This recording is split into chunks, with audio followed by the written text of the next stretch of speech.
2. Lizaveta la Maloliet. Había en esto una circunstancia especial que impresionó profundamente a Grigori y que vino a confirmar definitivamente una sospecha desagradable y repugnante que había tenido. Esta Lizaveta la Maloliente era una muchacha de muy baja estatura, que medía 2 arcini y pico, como decían enternecidas muchas viejecitas devotas de nuestra ciudad al recordarla después de muerta. Su rostro de 20 años, sano, ancho y sonrosado, era totalmente el de una idiota. Sus ojos al mirar se quedaban clavados de una manera desagradable, aunque tranquila. Siempre, tanto en invierno como en verano, iba con los pies desnudos, vestida únicamente con una camisa de cáñamo. Sus cabellos casi negros, muy tupidos, rizados igual que la lana de una oveja, cubrían su cabeza como un enorme gorro de piel. Además, siempre estaban manchados de tierra, de barro, cubiertos de hojitas, briznas y virutas, porque siempre dormía en el suelo y entre suciedad. Su padre, Ilia, era un menestral enfermizo y arruinado que bebía mucho, no tenía hogar y desde hacía muchos años se ganaba la vida trabajando en casa de unos amos acomodados, menestrales también de nuestra ciudad. La madre de Lizaveta había muerto hacía mucho tiempo. Siempre enfermo y rabioso, Ilia golpeaba a Lizaveta de una manera inhumana, cuando ésta iba a casa. Pero aparecía por allí en muy contadas ocasiones, porque se ganaba el pan en todas partes como una yuródiva ya, una santa criatura de Dios. Los amos de Ilia, el propio Ilia e incluso muchos ciudadanos compasivos, sobre todo comerciantes y sus mujeres, habían intentado más de una vez vestir a Lizaveta de una manera más decente que con la sola camisa y, para el invierno, siempre le ponían una larga zamarra de piel de oveja y la calzaban. Con un par de botas altas, ella solía dejar que la vistieran, sin poner objeciones, pero luego se iba y, en cualquier sitio, en especial en el atrio de la catedral, se despojaba de todo lo que le habían ofrecido, un pañuelo, una falda, la zamarra, las botas, lo dejaba todo allí y se iba descalza. Sin más ropa que la camisa, como antes. Una vez el nuevo gobernador de nuestra provincia, en una visita de inspección a nuestra pequeña ciudad, se sintió muy agraviado en sus mejores sentimientos al ver a Lizaveta y, aun entendiendo que se trataba de una yuródiva ya, tal y como le habían informado, señaló que una joven que vagaba por las calles sin más ropa que una camisa era un atentado contra la decencia y ordenó que en lo sucesivo no se volviera a repetir. Pero el gobernador se fue y a Lizaveta la dejaron tal como estaba. Su padre acabó muriendo y ella, como huérfana, fue aún más querida por todas las almas piadosas de la ciudad. En efecto, parecía incluso que todos la querían, los niños no se burlaban de ella ni la ofendían, y eso a pesar de que nuestros niños, sobre todo en la escuela, son unos gamberros. Entraba en casas de desconocidos y nadie la echaba, al contrario, todos le daban muestras de cariño y una monedita de medio copec. Le daban la monedita, ella la tomaba y enseguida iba a echarla en un vaso de limosna, bien para la iglesia, bien para la cárcel. Si en el mercado le daban una rosca de pan o un bollo, se lo regalaba siempre al primer niño con el que se encontraba, o bien paraba a una de las señoras más ricas de nuestra ciudad, también para dárselo, y las señoras lo aceptaban incluso con alegría. En cuanto a ella, no se alimentaba más que con pan negro y agua. A veces entraba en una tienda opulenta, se sentaba, allí había mercancías de valor, también dinero, pero los dueños de la tienda nunca la vigilaban, sabían que, aunque se olvidaran miles de rublos delante de ella, no cogería ni un copec. En la iglesia entraba en muy contadas ocasiones, dormía sobre todo en los atrios de los templos o bien, tras saltar una valla de zarzo. Seguimos teniendo en la ciudad muchas vallas de zarzo en lugar de madera, en el huerto de alguien.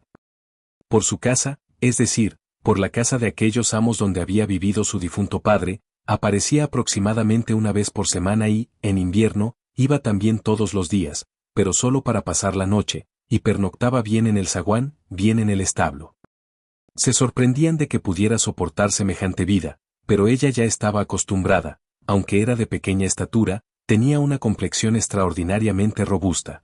Algunos de nuestros señores afirmaban que, todo eso, lo hacía solo por orgullo, pero de alguna manera esa opinión no se sustentaba, no sabía pronunciar ni una sola palabra, solo de vez en cuando conseguía mover la lengua y proferir un mugido. ¿Cómo se podía hablar de orgullo? Una vez, hace ya bastante tiempo, en una clara y templada noche septembrina de plenilunio, a una hora muy tardía para nuestras costumbres locales, una embriagada cuadrilla de señores de nuestra ciudad, unos 5 o 6 hombres gallardos que habían estado de juerga, volvían del club a sus casas, atajando por patios traseros. Los dos lados del callejón estaban bordeados de vallas de zarzo tras las cuales se extendían los huertos de las casas adyacentes. El callejón daba a una pasarela que atravesaba ese largo y maloliente charco que entre nosotros se califica a veces de riachuelo. Junto a la valla, entre ortigas y bardanas, nuestra pandilla descubrió a la durmiente Lisabeta. Los señores, que estaban de lo más alegres, se detuvieron delante de ella riendo a carcajadas y se pusieron a bromear diciendo todas las obscenidades posibles. A un joven petimetre se le ocurrió hacer una pregunta completamente excéntrica sobre un tema imposible. ¿Podría alguien, quienquiera que fuese, tomar a semejante bestia por una mujer, en este mismo momento, etcétera? Todos, con orgullosa repugnancia, determinaron que era imposible.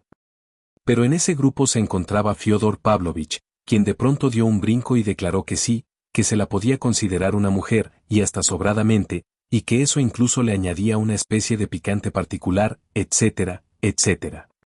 Cierto, en esa época, entre nosotros, Fyodor Pavlovich trataba de representar de un modo demasiado ostentoso el papel de bufón, le gustaba exhibirse y hacer reír a los señores, en un aparente plano de igualdad, por supuesto, pero, en realidad, se portaba ante ellos como un patán. Eso ocurrió en el momento preciso en que acababa de llegarle de San Petersburgo la noticia de la muerte de su primera esposa, Adelaida Ivanovna, y, cuando, con un crespón en el sombrero, bebía y se comportaba de una manera tan indecorosa, las otras personas de la ciudad, incluso las más depravadas, así incomodaban al verlo. La pandilla, por supuesto, estalló en carcajadas ante aquella opinión inesperada. Uno de ellos incluso empezó a provocar a Fyodor Pavlovich, pero los demás mostraron mayor repugnancia que antes, si bien todo ello todavía con una jovialidad desmedida, y, finalmente, cada uno retomó su camino. Más tarde, Fyodor Pavlovich juró y perjuró que aquella noche se había ido con los demás. Quizá fuera así realmente, nadie lo puede saber a ciencia cierta ni lo sabrá nunca, pero 5 o 6 meses después todos en la ciudad empezaron a hablar con sincera y extraordinaria indignación de que Lisabeta estaba encinta, preguntaban, hacían indagaciones. ¿De quién era el pecado? ¿Quién era el ofensor? Y fue entonces cuando repentinamente se extendió por toda la ciudad el estrambótico rumor de que el ofensor había sido el propio Fyodor Pavlovich.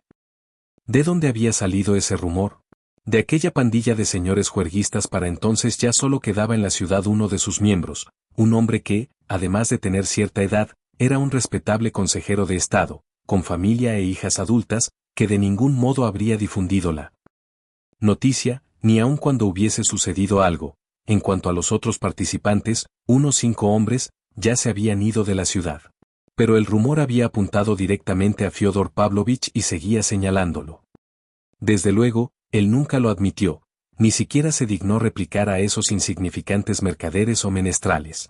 Entonces era un hombre orgulloso y se negaba a hablar si no era en compañía de funcionarios y nobles, a quienes tanto divertía. Fue en ese momento cuando Grigori, enérgicamente, con todas sus fuerzas, se alzó a favor de su señor y no solo lo defendía contra todas esas calumnias sino que discutía y reñía por él, haciendo cambiar a muchos de opinión. Es ella, esa criatura ruin, la culpable, afirmaba con rotundidad. El ofensor no era otro que Karp, el del tornillo, así llamaban a un temible convicto, muy famoso en aquella época, que se acababa de escapar de la cárcel provincial y vivía oculto en nuestra ciudad. Esta conjetura parecía verosímil, pues se acordaban de Karp, recordaban precisamente que aquellas mismas noches, próximo el otoño, Karp había callejeado por la ciudad y desvalijado a 3 personas. Pero todo este incidente y todas estas habladurías no solo no disiparon en absoluto la simpatía general por la pobre Yurodivaya, sino que todos se pusieron a protegerla y a ampararla aún más. La señora Kondratieva, viuda acomodada de un comerciante, incluso lo dispuso todo para llevar a Lisabeta a su casa ya a finales de abril y no dejarla salir hasta que diera a luz. La vigilaban sin descanso, pero al final, a pesar de toda la vigilancia, Lisabeta, ya por la noche, salió de pronto a escondidas de la casa de Kondratieva y fue a parar al huerto de Fyodor Pavlovich. Como logró, en su estado, pasar por encima de la elevada y sólida valla del huerto sigue siendo una especie de enigma. Unos afirmaban que alguien la había transportado, y otros que algo la había transportado. Lo más probable es que todo ocurriera de una manera natural, si bien bastante complicada, y que Lisabeta, que sabía pasar por encima de las vallas de zarzo para entrar en los huertos ajenos a pasar la noche, se hubiese, de algún modo, encaramado también a la valla de madera de Fyodor Pavlovich y, desde lo alto, aun haciéndose daño, hubiese saltado al huerto, a pesar de su embarazo. Grigori se abalanzó sobre Marfa Ignatievna y la envió a que ayudara a Elisabetta, mientras él se iba corriendo en busca de una vieja partera, la mujer de un menestral que, por cierto, no vivía lejos. Salvaron al niño, pero Elisabetta murió al amanecer.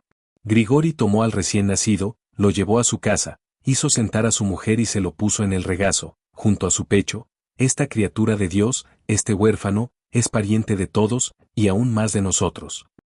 Nos lo envía nuestro pequeño difunto, ha nacido de un hijo del demonio y de una santa. Aliméntalo y no llores más. Así Marfa Ignatievna se hizo cargo del niño. Lo bautizaron y le pusieron de nombre Pavel. En cuanto al patronímico, todos, incluidos ellos dos, sin que nadie así se lo indicara, empezaron a llamarlo Fyodorovich. Fyodor Pavlovich no puso objeción alguna y hasta encontró todo eso divertido, aunque siguió negando su implicación con todas sus fuerzas.